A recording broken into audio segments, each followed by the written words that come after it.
কম তেল আর কম সময় দিয়ে যদি কোনো ব্রেকফাস্ট বানাতে চাও তবে এই ব্রেকফাস্টটা ঝটপট বানিয়ে নিতে পারো।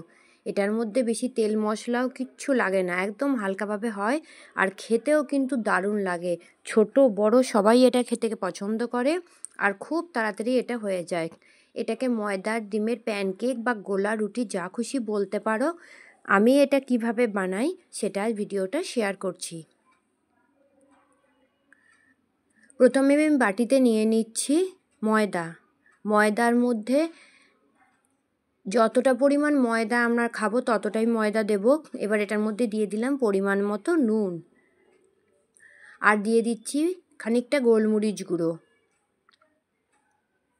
এবার এখানে পেঁয়াজ কুচি করে রেখেছি ধুয়ে, সেটাও দিয়ে দিলাম।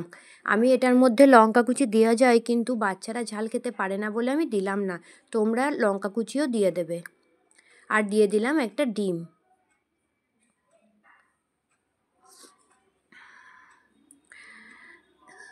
এটার মধ্যে আর কোনো মশলা দেওয়ার দরকার নাই। এবার একটু জল দিয়ে এটাকে ভালো করে গুলে নেব। জলটা পরিমাণ মতো দেব, যতটা জল প্রয়োজন হবে ততটাই জল দেব। দিয়ে এটাকে একটা ব্যাটার তৈরি করে নেব।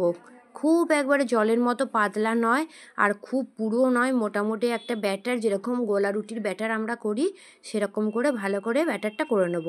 এই দেখো আমার ব্যাটারটা তৈরি হয়ে গেছে। খুব পাতলাও নয় আবার খুব পুরোও নয়।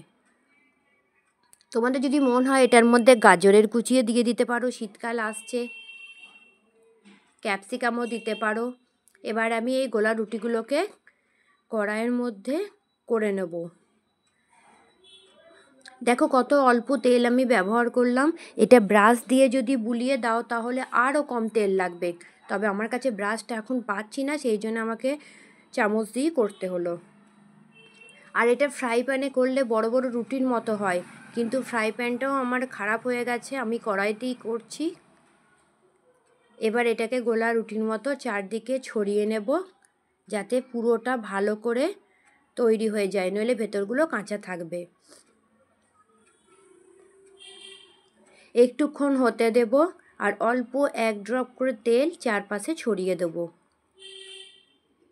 এই প্যানকেকটা করার জন্য একদম তেলের প্রয়োজন হয় না, কত অল্প তেলে এটা হচ্ছে দেখো, আর কত তাড়াতাড়ি উঠেও গেল।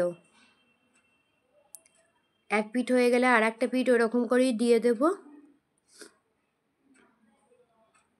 দুটো পিঠ একবার করে কম আঁচে ওলট পালট করে নিলেই দুদিকটা হয়ে যাবে। অনেকটা কম তেলে করলাম, সেই জন্য বারবার উলট পালট করলে ভেতরটা আর কাঁচা থাকবে না। দেখো দুটো দিকই হয়ে গেছে। এই রুটিটা যদি আরেকটু বড় করে করো আর আরেকটু তেল দাও তাহলে একদম মোগলাই রুটি পরোটা যেগুলো খেতে হয় সেরকম খেতে হয়। আর এটার সাথে কোনো তরকারিরও প্রয়োজন হয় না, টমেটো সস দিয়েই খেতে পারবে। একটা ডিম যদি তুমি ব্যবহার করো তাহলে অনেকগুলো প্যানকেক হয়ে যাবে।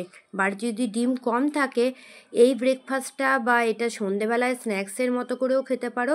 ওই একটা ডিম দিয়ে অনেকজনের খাবার তৈরি হয়ে যাবে। এখন তো আমরা তেল একদম খেতে চাই না, অনেক সময় তেল খেলে শরীর খারাপ হয় বা অনেকে তেল খাওয়া বারণও থাকে। এই রকম ব্রেকফাস্ট যদি বানানো হয় বা সন্ধেবেলায় যদি খায় তাহলে তেলটা কিন্তু একদম লাগবে না।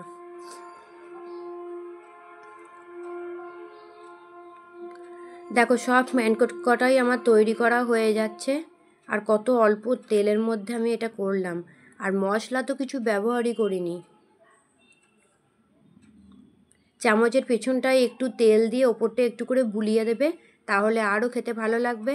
আর যদি না মন হয় তেল দিতে, নাও দিতে পারো, কোনো ব্যাপার না।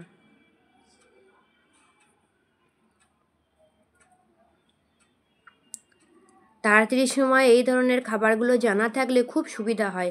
দেখো সমস্ত প্যানকেকগুলো আমার তৈরি করা হয়ে গেছে, এর সাথে একটু টমেটো সস নিয়েছি, খেতে ভালো লাগবে বলে এটা অবশ্যই বানিয়ে দেখবে, আর কেমন লাগলো সবাই জানিও।